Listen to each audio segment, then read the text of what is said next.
Je me présente, Deli Fouet, je suis professeur agrégé en réanimation médicale à l'hôpital Al-Rabta de Tunis. Cette vidéo concernant le port des masques de protection est dédiée pour sensibiliser le personnel de santé.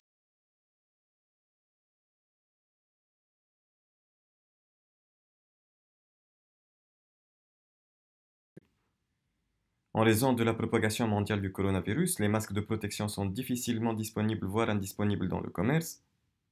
Il importe donc d'utiliser ces masques de manière adéquate. Il s'agit d'une synthèse des recommandations des sociétés savantes françaises et de l'Office fédéral de la santé publique suisse. Les masques doivent servir avant tout à protéger le personnel de santé qui traite les patients et les personnes particulièrement vulnérables. Les auteurs suisses ne recommandent pas aux personnes en bonne santé de porter des masques d'hygiène dans l'espace public. Le port d'un masque d'hygiène est recommandé pour les personnes et les situations suivantes: personnel de santé, les personnes malades et le personnel travaillant dans les pharmacies.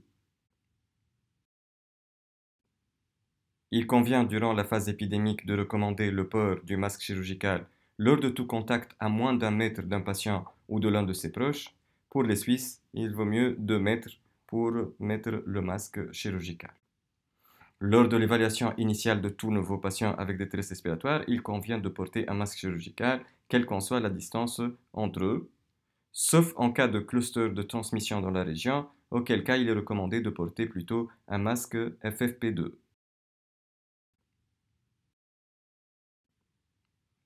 Qu'en est-il pour les patients malades chez qui le diagnostic de coronavirus a été confirmé?